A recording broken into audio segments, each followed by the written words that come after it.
They said no maid ever lasted in that house. Not one. The gates alone could make you stop breathing for a second. Black steel, 12 feet high, gleaming against the Malibu sun. Beyond them, the mansion stood like something out of a dream. All glass, white walls, and waves crashing below the cliff. But inside was another story. At the heart of that house was Vanessa Cole. Beautiful, polished, and dangerous in silence. She didn't raise her voice often. She didn't need to. Her eyes did the work. Sharp, assessing, and cold enough to freeze a room. They said she'd broken 10 maids in 8 months. Some were fired for disrespect. Some left without collecting their pay. One walked barefoot down the long driveway at midnight, tears running down her cheeks. It was a pattern no one dared to question. And then Tasha Greene arrived. Dark-skinned. Quiet. Carrying nothing but a duffel bag, a photo of her son, and a kind of strength that comes only from running out of choices. She didn't come to beg. She didn't come to please. She came to survive. Her son, Malik, was 15. Heart condition. Atlanta hospitals. Piling bills. The Malibu job paid more in a month than she'd make in 6 back home. So when she got the call, she said yes, even before they finished explaining the contract. For her, this wasn't a chance. It was oxygen. Before we go any further, pause for a moment. If stories about power, pride, and redemption move you the way this one will, make sure you hit subscribe right now. Every week, we bring you real, emotional stories about courage in unexpected places. Stories that remind us that even the quietest people can change everything. So subscribe, turn on the bell, and let's step inside the mansion where no maid ever lasted, until one did. The Cole estate was the kind of place people slowed down to stare at, perched high above the Pacific like it was built to look down on the world. The driveway stretched longer than some roads, lined with imported palms and cameras that never blinked. Cars worth a small fortune glimmered under spotless covers. Everything was perfect. Too perfect. But past that perfection, the air was heavy. The housekeepers moved like shadows. The chef avoided eye contact. Even the gardener whispered his greetings as though afraid the sound of his voice might offend the wind. And like all fear, it had a name. Vanessa Cole. Some called her Madame Vogue, because she always looked like she was posing for a magazine cover, even when giving orders. Others called her Mrs. Frost. And no one, not even the house manager, said her name too loudly. At 32, Vanessa looked like a secret the world wasn't allowed to touch. Platinum blonde hair always perfectly set, skin that caught light like glass, and clothes that made every corridor look like a runway. Her perfume lingered long after she left a room. Her words lingered longer. She didn't just instruct, she dictated. She didn't just demand perfection, she punished imperfection. And when she smiled, everyone knew it was the calm before something cruel. In that house, her word was law. And her law was fear. The staff knew it. The neighbors suspected it. Even her husband, Ethan Cole, knew it, though he'd stopped trying to fix it long ago. Ethan was 55. A Hollywood producer with 2 Oscars and a face the tabloids still recognized. His first wife, Caroline, had been the love story magazines loved to tell. Elegant, philanthropic, adored.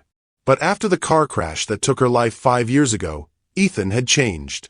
He remarried quickly. Too quickly.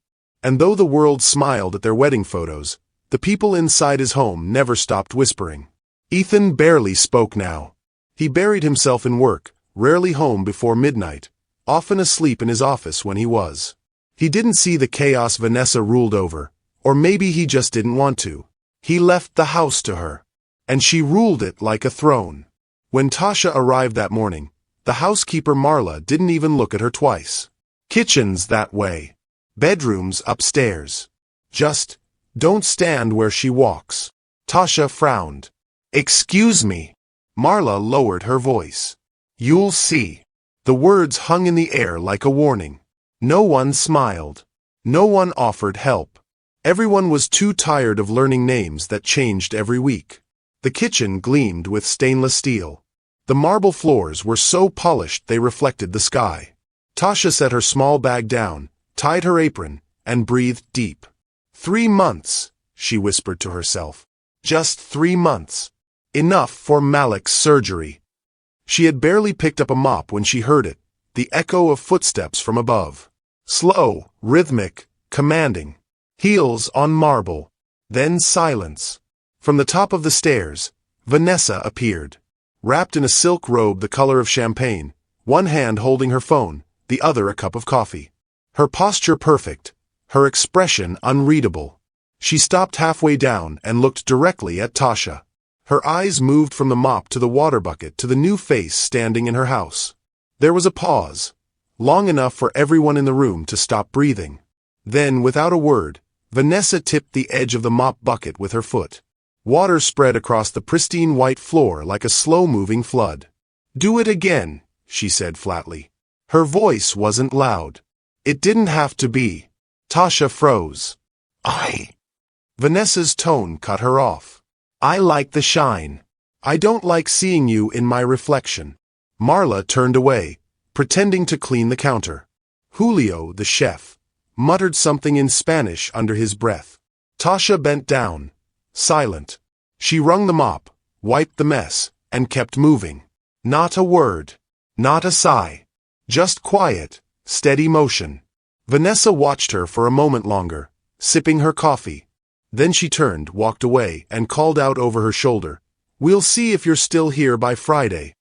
From the kitchen doorway, Marla whispered, "You won't last 3 days." But Tasha didn't look up. Her face calm, her hands sure, her thoughts somewhere far away, in a hospital room 2,000 miles from Malibu, where her son's heart beat faintly beneath machines she couldn't afford. That night, as the ocean wind howled against the glass walls, the mansion fell quiet again. Ethan sat alone in his study, watching a muted TV screen. Vanessa paced the upstairs hallway in her robe, restless and perfect. And Tasha lay awake on her narrow bed in the maid's quarters, whispering a single prayer. "Lord, don't let me break. Not this time." Because she wasn't there to be another story. She was there to change it. And before the month was over, she would. Morning came sharp and blue. The mansion woke before the sun and expected everyone else to do the same. Tasha was on her feet at 5. Stainless steel. Marble veins. Fingerprints that appeared from nowhere and had to be erased like sins. She mapped the day in her head the way nurses chart meds, by minute, by room, by risk. Vanessa started early. "Guest suite first," she said, passing without pausing. "Hospital corners. 4-inch fold. No creases on the duvet. I shouldn't see the work. I should see the result." It wasn't a request. Tasha nodded once and moved. The first test looked simple. It never was. White on white bedding beneath a skylight, the kind that turns dust into a headline. She stripped, smoothed, stretched, and tucked, wrists steady, breath slow. When she finished, the bed looked floated, not made. Vanessa appeared exactly as the last pillow settled. She grazed the edge with a fingernail. Stopped at a stray lint, small as a sesame seed. "You missed," she said. "Come." Cutting. "Do it again." Tasha did it again. Downstairs, the glass wall to the ocean waited like a dare. It had been polished an hour earlier by someone else. Vanessa pointed to it anyway. "See that?" she said. "I don't, ma'am. That's the problem. Clean it until I can. Microfiber. Distilled water. Circular strokes. A pane that doubled as a mirror." Tasha saw herself there, mouth set, hair tied back tight, a woman practicing stillness like a skill. When she stepped away, the sea looked closer. Vanessa leaned in, breathed lightly, fogged a whisper of cloud, and said, "Again." By noon, the house had shown its teeth. A rug with a nap that fought the vacuum. A stone countertop that demanded a single direction of polish. A powder room with fixtures that collected water spots between blinks. The staff kept their distance. Marla passed on an armful of towels and a rule in the same breath. "Stay invisible. Do your job. Don't explain." Julio slid a plate of cut fruit across the prep table and looked everywhere but at Tasha. "Eat standing," he murmured. "She thinks chairs make people slow." The gardener, Liam, crossed the threshold to fetch a watering can, and dipped his head like a man at church. When she's near, move. Don't wait to be told. The message was the same in every language. Survive. At 2, the wine test arrived. Dark Cabernet. White wool rug. Vanessa stood with a stemmed glass and the kind of smile that meant nothing good. She lifted the glass, turned her wrist, and let a red comet fall. "Oh," she said, watching the stain bloom. "Clumsy me." Tasha was there in seconds. Towels. Club soda. Blot. Don't rub. Pressure, then patience. She coaxed the stain up like a secret. It faded. Not gone, but close. Vanessa crouched. Touched the damp spot. Brought her finger to the light. "You left a halo," she said. "I hate halos." "I'll keep working, ma'am." "Do." No raise of voice. No curse. Just that flat delivery that landed harder than shouting. By late afternoon, Tasha's hands were nicked and pink, her shoulders tight. She worked in silence. She breathed in counts of 4 and let the numbers carry her. 4 in, 4 hold, 4 out. Breathing had saved her on ambulance nights. It saved her here. The house settled into its afternoon posture. Quiet, expensive, bored. Somewhere a phone buzzed. Somewhere a faucet dripped once and stopped. Vanessa's heels traced a metronome across the upper hall. "Master bath," she called. Tasha climbed. The bathroom belonged in a magazine. Statuary marble, brass fixtures, light that fell like linen. A line of perfume bottles marched across the vanity in height order, labels forward, colors arranged from pale to dusk. Vanessa stood at the mirror with a brush and a face no camera would dare mistreat. "Polish the taps," she said. "No watermarks. If I see a single, you start the house again from the front door." "Yes, ma'am." Tasha wrapped a cloth around the base of the faucet and turned it like a violin peg. A bottle wobbled near her forearm. Glass, thin-necked, expensive. She steadied it with a finger. The finger slipped. The bottle tipped, kissed the surface with a clink, and stopped. Not broken. Not spilled. Just movement. It was enough. Vanessa's hand arrived before the sound had died. A slap. Quick. Precise. Not a brawl. A correction. Heat bloomed across Tasha's cheek. The room narrowed to the width of the counter. She didn't step back. She didn't cover her face.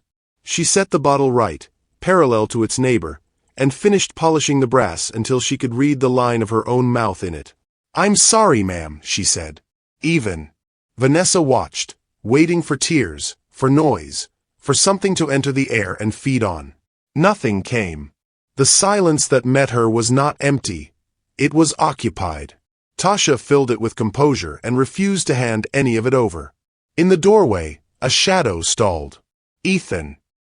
He had appeared without the room noticing him. He often did. He took in the red mark, the bottles, the faucet that shone like a coin. His jaw worked once. He stepped back. He did nothing. Guilt and habit wrestled. Habit won. "Guest balcony," Vanessa said, as though the slap were punctuation. 2 fingerprints on the railing. "Yes, ma'am." Tasha moved. She left no trace of the moment behind her but the clean smell of metal and a still surface. That night she lay on the narrow mattress with the ocean talking through the glass 3 rooms away. She closed her eyes, and the hospital came into focus like a screen she could reach through. Fluorescent ceiling, soft beeping, Malik's face turned toward the sound of her voice. The last time she left him sleeping, he had said it without opening his eyes. "Don't quit, Mom." She let the words settle in her chest like a weight and a brace.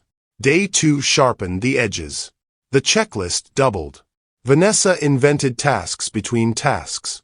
Lift the bar stools, not drag them. Turn picture frames so the clock hand points 12 degrees left. When you fold the napkins, the corners must kiss. Marla whispered. She watches for the flinch. Don't give it to her. I won't, Tasha said. Julio leaned on the counter, back to the camera in the ceiling, and slid her a glass of water. You look through her, he said. It helps. I look at the work, Tasha answered. Same thing, he said, and smiled without his eyes. At 11, the glass again. Sunroom this time, Vanessa said. I can count 5 streaks. Impress me. There were no streaks. Tasha cleaned them anyway. At 1, a comment about her accent. You draw your vowels. It sounds unprofessional. Yes, ma'am. At 3, a comment about her shoes. They squeak. Buy silent ones. It's not my job to hear you coming. Yes, ma'am. At 4, patience itself became a provocation. You don't answer quickly, Vanessa said. Is it a comprehension issue? No, ma'am. What is it then? I make sure I heard you right, Tasha said. Not defiant. Just true. Vanessa stared like she'd been handed a mirror and didn't like the angle. By evening, the house had learned a new rhythm. The tests kept coming. The response stayed the same. A tiny recalibration happened in the space between order and outcome. Vanessa gave the order, waited for resistance, and met a wall that didn't push back. It absorbed. The energy had nowhere to go but back toward her. Irritation grew. So did something else. An attention that bordered on curiosity. On day 3, Vanessa, accidentally, knocked a crystal bowl to the floor of the formal sitting room. It shattered like rain. You'll pay for that, she said. I will clean it, ma'am. Tasha knelt and lifted the shards one by one with a damp paper towel so they wouldn't skate. She threw nothing away until the surface stopped catching light. Do you know how much it cost? Vanessa asked. No, ma'am. More than your monthly salary. Tasha looked up once, briefly. Then I'm grateful for the work that lets me pay for my son's care. Vanessa blinked, as if the sentence had reached for her and found a place to land she hadn't fenced off. The afternoon brought sun. Light poured into the atrium and turned dust into galaxies. Tasha moved through it without making weather. She got good at hearing footsteps 3 rooms away. She got good at folding breath beneath words. The staff began taking bets in silence. Liam counted days in his head. Marla kept a spare uniform pressed, just in case. Julio saved the heel of a loaf for Tasha at break and pretended it was an accident. She'll quit, Marla said near the walk-in pantry, voice low. Everyone does. She won't, Julio answered. Why? Marla said. Her eyes, he said. They don't leave. Late in the week, Ethan appeared again. Mid-haul. Mid-thought. He stopped when Tasha passed with a tray of cleaning cloths. Everything, all right? He asked, the words unused, like a suit from another decade. Yes, sir, she said. He nodded and moved on, guilt shivering through his shoulders like a draft no one could find the source of. By Friday, the housekeeper's prophecy had run out of road. Vanessa came down the main stairs as if floors were stairs too, and she walked on both with the same right. She saw Tasha at the base, tucking a loose corner of the entryway runner under the brass rod. You're still here, Vanessa said. Yes, ma'am. Why? Tasha didn't lift her head. Because I said I would be. Vanessa waited. People usually filled silence to please her. Tasha didn't. She adjusted the runner and aligned the edge with the tile grid until it looked inevitable. Polish the banister, Vanessa said finally. Start at the top. Work down. If I can feel residue on my palm, I'll know. Yes, ma'am. Tasha climbed. She worked the wood with long strokes and longer patience, smoothing the past into the present until both shone. When she finished, she stood back and let the staircase look like it had been carved from a single thought. Vanessa tested it with her hand. No residue. No sheen of oil. Just clean. Her face didn't move. Her eyes softened by an inch. In the kitchen, Marla stood with a bowl and a rumor. She didn't quit, she said under her breath to Julio. Julio shrugged like he hadn't been waiting to hear it all week. I told you. Upstairs, Vanessa paused at the window and watched the ocean the way some people watch crowds, uneasy, then drawn in against their will. There was a mark on the glass no one else would have seen. She let it live. Something in her posture loosened, barely. A fraction. A crack at the edge of a mask. Not mercy. Not yet. But fatigue with the war she kept starting. That night, Tasha changed her pillowcase, washed her hands free of lemon oil and glass cleaner, and sat at the end of the bed with the photo of Malik. His smile was lopsided in the way that always made her laugh. She didn't laugh. She touched the corner of the photo with her thumb. 2 weeks, she whispered. We'll get there. The ocean kept its promises against the cliff. In the corridor outside the master suite, Vanessa stopped at the perfume line and reached for the thin-necked bottle that had nearly fallen. She righted it by a hair, then left it imperfect on purpose. She walked away before she could change her mind. Downstairs, the staff cleaned the last small messes of a long day. Someone hummed a few notes and stopped, half afraid the sound would carry. It did not. The house settled. The whisper reached every room by morning. She didn't quit. And for the first time, the sentence did not sound like a bet. It sounded like a beginning. The Malibu mansion looked different at night. The lights from the ocean danced across its glass walls, soft and golden, but there was no warmth inside. Only quiet. The kind that feels too heavy to breathe in.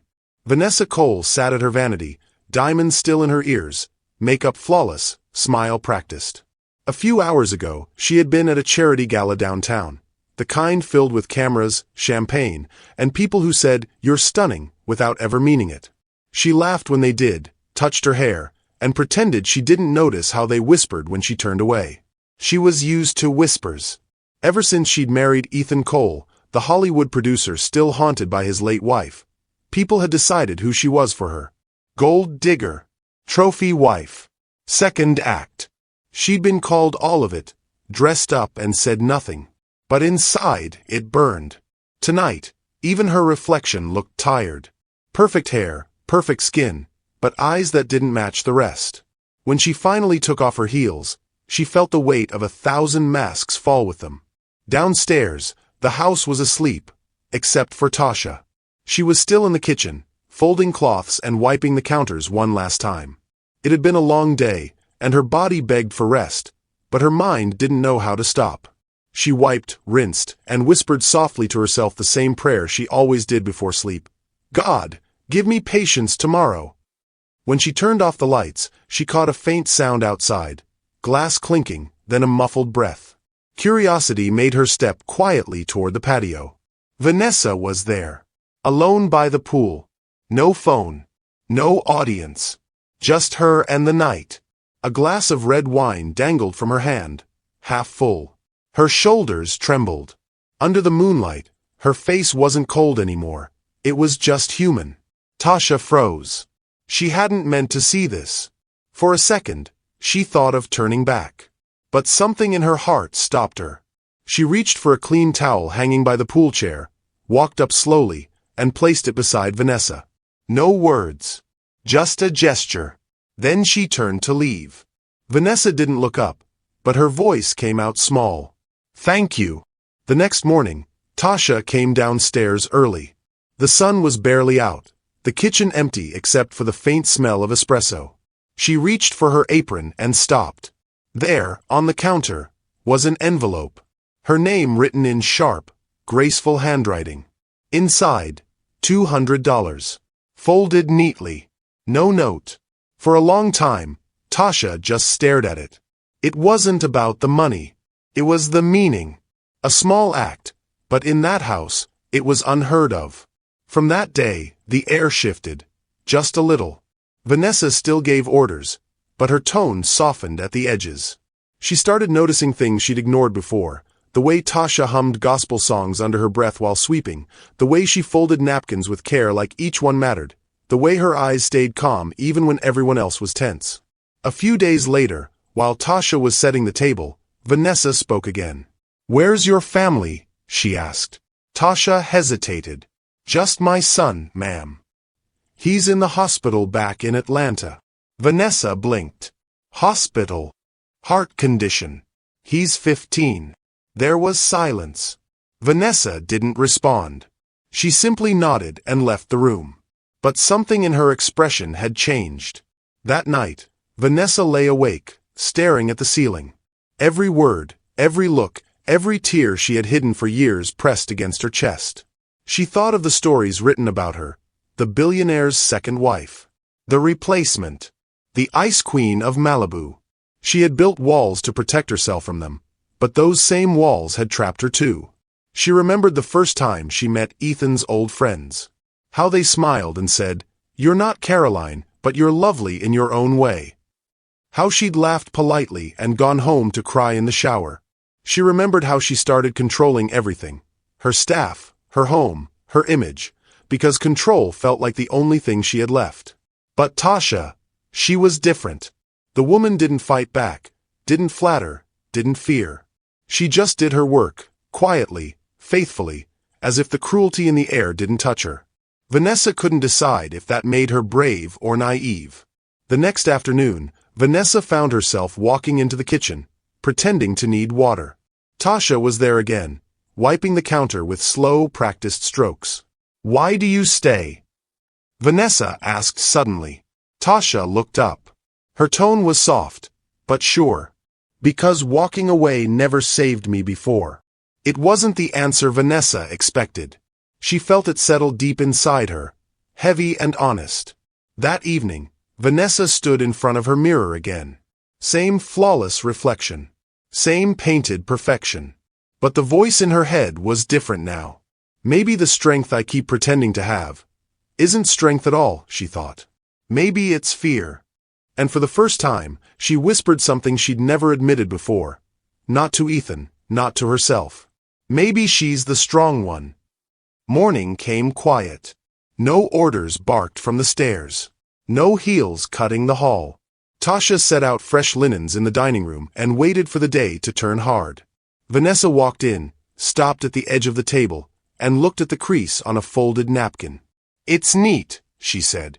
Then, softly, "Thank you." 2 small words. They landed like a window opening. Tasha nodded. "You're welcome, ma'am." Vanessa didn't move right away. She seemed to be arguing with a voice only she could hear. Then she pulled an envelope from her robe pocket and set it by the silver bowl. "Take today off," she said. "Go see your son." Tasha blinked. "Are you sure?" "Yes." Vanessa kept her stare on the napkins. "The driver will take you to the airport. There's enough in there for the flight and a ride on the other end." Tasha picked up the envelope. It felt heavy. "Thank you," she breathed. "Be back by tomorrow evening," Vanessa added, as if balance was part of mercy. "Text Marla your landing time." "Yes, ma'am." The driver dropped Tasha at LAX. She held her bag like it carried her whole life. On the plane, she watched clouds pass and repeated a simple prayer. Let him be better today. Atlanta air was warmer, thicker, familiar. She rode a cab to St. Mary's Children's Hospital and walked the corridor she knew too well. The beeping, the soft voices, the sanitizer sting. Nothing had changed. But Malik had. He looked thin, yes. Pale. But when he saw her, he smiled like sunshine. "Mom." Tasha's throat tightened. "Hey, baby." She sat on the bed and kissed his forehead. They didn't talk for a while. They didn't need to. She checked his water, adjusted his blanket, fussed over nothing, then finally let out a laugh she'd been holding for weeks. Malik grinned. "When I get better, can I meet your boss?" "One day, baby," she said, smiling back. "One day." They ate pudding from plastic cups and watched a silly show with the sound low. She told him about the ocean and the glass walls and how big the house looked at night. He told her a nurse let him choose the cartoon channel because his heart behaved that morning. "I'm trying," he said, serious and small. "I know," she whispered. "Me too." She stayed until the nurse flicked the lights down. She held his hand until his breathing settled. Before she left, he squeezed her fingers. "Don't quit," he mumbled, half asleep. "Never." Back in Malibu, Vanessa stood in her dressing room, phone in hand, courage on a thread. She called her assistant. "Paige, I need you to verify something for me. St. Mary's Children's in Atlanta. Patient. Malik Greene. 15. Cardiology. Don't say my name. Just confirm what you can." A pause. "Right now," Vanessa added. She ended the call and stared at the perfume bottles on the shelf, lined up like trophies she no longer cared to win. The mirror gave her the face people paid to photograph. Tonight it felt like a costume. Her phone buzzed. Page again. It's real, the assistant said. He's been in and out for years. Insurance is thin. Mom covers most of it. The next procedure is expensive. Soon. Vanessa sat on the bench like her knees forgot how to work. Shame didn't shout. It settled, quiet and heavy. She had spent weeks proving she was in control. Of what? Towels?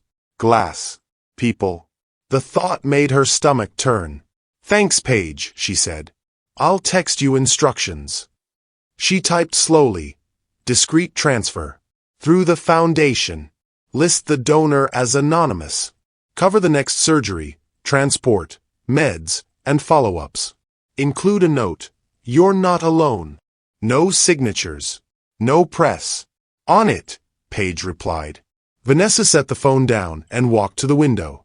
The ocean moved like it had since before her and would after. She placed her palm on the glass. For the first time in a long while, she wanted to be small in a good way. Tasha landed back in LA the next afternoon. Her body was tired, but her spirit felt lighter. She hugged Marla in the kitchen, quick and shy, and tied on her apron. An hour later, her phone rang with an Atlanta number. She stepped into the pantry to answer. Hello. Good afternoon. Is this Ms. Greene? I'm calling from St. Mary's Children's Hospital about your son, Malik. Tasha gripped the shelf. Yes. Is he okay? He's stable, the voice said gently. We're calling to let you know that a donor has covered the full cost of his next surgery. Transport, medications, and follow-up care are included. We can move him up the schedule. Silence.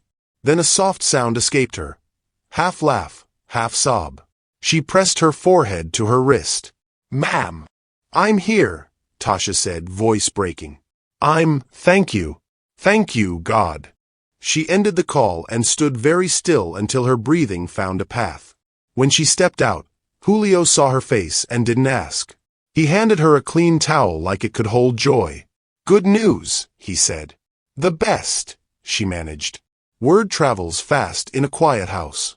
By evening, it had reached every corner.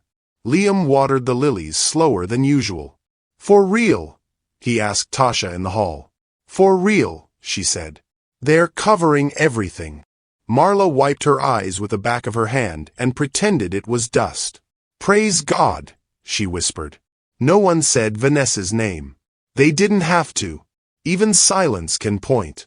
Upstairs, Vanessa sat at the foot of her bed, hands in her lap. The plan was to keep the gift hidden. Let the hospital do the talking. Let Grace do the rest. Still, she could feel guilt tugging at her ribs. Not for the gift, for the time it took to see clearly. Ethan stepped into the doorway. You missed dinner, he said. I wasn't hungry. He hesitated. You okay? She searched his face for a long second. I did something right today, she said. It feels strange. He nodded, not understanding and choosing not to ask. Old habits. Good, he said softly, and left her in the gold light of the lamp. The next morning, Tasha brewed coffee and set out fruit like any other day. But nothing was like any other day. The kitchen felt warmer. The air felt fair. Vanessa came in, hair pulled back, face bare. She stopped by the counter. How was your trip? She asked. Good, Tasha said. He smiled. Vanessa nodded once. I'm glad. Thank you for the time off, Tasha added.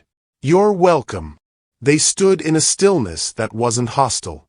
Vanessa reached for a cup, thought better of it, and let her hands rest empty. I heard from Atlanta, Tasha said, choosing her words. A donor stepped in. Vanessa looked at the window, not at Tasha. People can be kind, she said. Yes, Tasha answered. They can. The moment closed like a book handled with care. No names. No credit. Just grace, signed in quiet. By lunch, the house had changed its rhythm. Please. Thank you. After you. Little phrases began to appear like new birds in an old tree. The staff moved without flinching. Jokes returned in low voices. Julio played a song on his phone while he chopped herbs, and no one shut it off. Liam trimmed the hedge and hummed. Marla placed fresh flowers in a small vase near the back door. Nowhere fancy, everywhere seen. Vanessa noticed and didn't correct any of it. Later, she stood at the upstairs landing and watched Tasha cross the foyer with a basket of folded towels. No rush. No fear. Just steady steps. Vanessa cleared her throat. Tasha. Tasha looked up. Yes, ma'am. You did good work this week. Thank you, Tasha said. You keep doing it, Vanessa added, then surprised herself with a small smile. Please. Tasha nodded and walked on. Vanessa stayed where she was, listening to the house breathe. The mansion had always been beautiful. For the first time, it felt alive. She went to her mirror that night and met her own eyes without armor. The woman looking back wasn't softer exactly. She was truer. Maybe that was enough for a beginning. The news spread the way light does. Quiet first, then obvious. The staff didn't speak about money. They spoke about tone. About the way Vanessa said, "Good morning," and meant it. About how she let a smudge live on a window until the end of the day and didn't point it out like a flaw in a person. Kindness turned out to be catching. In the pantry, Marla stacked plates and smiled to herself. This place might make it, she said. In one piece. Julio asked. In one heart, she answered. Tasha stepped past them with a tray and caught their smiles. She didn't add her own words. She didn't need to. Outside, the ocean kept moving. Inside, the cage loosened its bars. And room by room, breath by breath, the house learned how to be a home. The call came just after sunrise. Tasha was wiping the kitchen counter when her phone buzzed. Unknown number. Atlanta area code. Her heart raced. Hello, Ms. Greene. It was the doctor's voice, warm, steady. Malik's surgery went beautifully. He's already asking for you. Tasha froze. For a second, she forgot how to breathe. Then she pressed a hand over her mouth, tears flooding fast. Thank you, doctor. Thank you so much. When she hung up, the words came out in a whisper. He made it. Marla looked up from the stove. What happened? He's okay, Tasha said, laughing through tears. My boy's okay. That afternoon, at St. Mary's Hospital in Atlanta, Malik lay surrounded by soft beeping and the hum of life beginning again. His color was better. His smile stronger. And outside, hidden from cameras, Vanessa Cole stood by a pillar holding a bouquet of white lilies. She wore sunglasses and kept her head down. No makeup, no designer dress, just a woman waiting quietly. Through the glass doors, she saw Tasha walk into the recovery ward, eyes shining, hands trembling. She didn't go in. She couldn't. This wasn't her moment. She just placed the bouquet on the reception counter with a short note tucked beneath the ribbon. For Malik, keep shining. No name. No signature. When she turned to leave, the nurse behind the desk smiled. He'll love these. Vanessa nodded, her voice soft. He already made my day. 2 days later, when Tasha returned to Malibu, the air felt lighter, like the house itself had been waiting for her. For the first time, everyone smiled when she walked in. Julio clapped her on the back. Welcome home, miracle woman. Marla hugged her. Awkward, quick, genuine. We missed you. Even Liam from the garden came in to say, Place felt strange without you, Ms. Tasha. She laughed. I'm just glad to see everyone smiling for once. The housekeeper grinned. You started it. That evening, Vanessa called everyone to the main hall. The staff stood nervously. They'd never been summoned this way without someone getting fired. But this time, Vanessa's tone was different. She stood by the grand staircase, calm but gentle. I have an announcement, she said. Starting today, Tasha Greene will be head of household operations. There was a pause, then applause. Real applause. Julio cheered first, clapping loud enough to echo through the marble halls. Marla wiped her eyes again. Liam whistled. Tasha looked stunned. Ma'am, You earned it, Vanessa interrupted softly. This house runs because of you. And because of who you are. Tasha swallowed hard. Thank you, ma'am. Vanessa smiled faintly. No. Thank you. Later that night, after everyone had gone to bed, Vanessa found Tasha in the laundry room folding table linens. You should rest, Vanessa said quietly. I can't sleep yet, Tasha replied. Folding helps me think. Vanessa leaned against the doorway. I wanted to tell you something. Something I haven't said to anyone here. Tasha turned, waiting. When I was 13, Vanessa began, her voice steady but low. I worked as a maid too. Back in Texas. The family was rich. Cruel. They said I should be grateful just to breathe their air. I learned early that being perfect was the only way to be safe. Tasha listened quietly, eyes soft.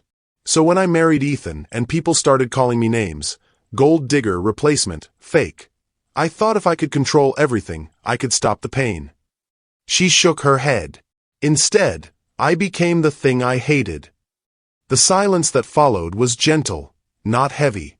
Tasha set down a folded napkin and spoke softly. Sometimes God lets the fire burn us, not to destroy us, but to make us light for others. Vanessa's eyes glistened. Light, she whispered, almost to herself. That's what you are, Tasha. I tried to break you. You showed me grace instead. Tasha smiled, the kind of smile that forgives without needing to say it. We all need a little grace sometimes. At dinner the next evening, Ethan joined them all. The long table, once a symbol of distance, was alive with laughter and quiet joy. The staff sat freely for the first time. Invited, not ordered. Ethan raised his glass. I've lived in this house for years, he said. But lately, it's felt more like home. And that's because of one person. He turned toward Tasha. You didn't just work here. You fixed what I didn't know was broken.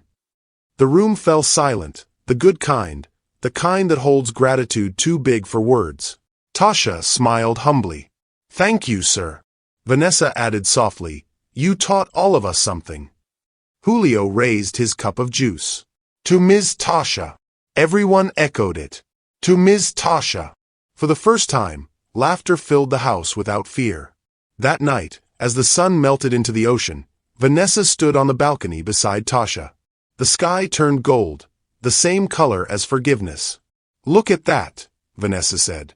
I never realized how beautiful this view is without tension in the air. Tasha smiled. Peace changes everything. Vanessa nodded. So do people like you. They stood quietly for a moment, two women from different worlds, both scarred, both healing. Finally, Vanessa turned to her and said, I'm glad you stayed. Tasha's voice was soft. I'm glad you saw me. Downstairs, the staff cleaned up the dinner table, humming and joking. For once, no one rushed, no one hid. The house felt alive, like walls that had learned to breathe. The ocean roared beyond the glass, steady and endless, a reminder that even the roughest waves eventually smooth the shore. In a mansion once filled with fear, there was now warmth. In a heart once frozen, there was light. And in that home, rebuilt not by wealth, but by kindness, everyone could finally exhale. From silence to celebration, the house that broke everyone became the house that healed them all. The morning air smelled like salt and sunlight. The Pacific shimmered behind the mansion, and for the first time, the wind carried laughter instead of tension. The staff waited by the front door, all smiles and warmth. Even Vanessa stood there, calm, her hands folded. A black car pulled into the driveway. The driver opened the door, and Malik stepped out slowly, still pale but stronger than before. He clutched a small backpack and looked around with wide eyes. Wow, he whispered. This place is huge. Vanessa stepped forward. She was wearing a soft linen dress instead of her usual polished armor. No jewelry, no mask. Just herself. She knelt to his level and smiled. Welcome home, Malik. He blinked. You know my name. She nodded and held out a wrapped gift. Your mother says you love reading. Let's start a new one together. Malik tore the paper carefully. Inside was a thick storybook, The Boy Who Found the Sun. He smiled so big that even the staff couldn't help but grin. Thank you, ma'am, he said. Call me Vanessa, she replied. Tasha stood nearby, tears forming quietly. Say thank you properly, baby. Malik turned back to Vanessa. Thank you, Vanessa. Vanessa's voice broke slightly. You're very welcome. Days passed, and the mansion filled with new sounds. Malik's footsteps, music from the kitchen, quiet laughter echoing up the halls. The home that once echoed with fear now hummed with peace. Julio started playing old jazz while he cooked. Marla danced with a broom in hand, twirling it like she was 20 again. Even Ethan came downstairs more often, not with orders, but with stories. He had a new idea, one that came to him after seeing what kindness could build. He called it the Greene Foundation, named in Tasha's honor, focused on helping single mothers who worked in service jobs. We'll give them scholarships, housing support, maybe healthcare too, he said during dinner one night. Tasha shook her head. You don't have to do that, sir. Ethan smiled. I do. Because people like you keep the world standing. Tasha smiled, quiet but proud. One evening, after Malik had gone to bed and the staff had turned in, Vanessa found Tasha on the balcony, folding laundry under the soft hum of the night breeze. The moon reflected off the ocean like a secret shared between old friends. Vanessa stood beside her for a long time before speaking. The day I slapped you, she began slowly, I wanted you gone. Tasha didn't look up. I know. But now, Vanessa's voice trembled. Now, I thank God you stayed. Tasha paused, setting down the towel she was folding. You didn't need saving, Vanessa, she said softly. You just needed someone not to leave. Vanessa nodded, her eyes glassy. And you didn't. Tasha smiled faintly. No, ma'am. I didn't. They stood together in silence, two women who'd saved each other. The next morning, Malik woke early and padded down to the kitchen.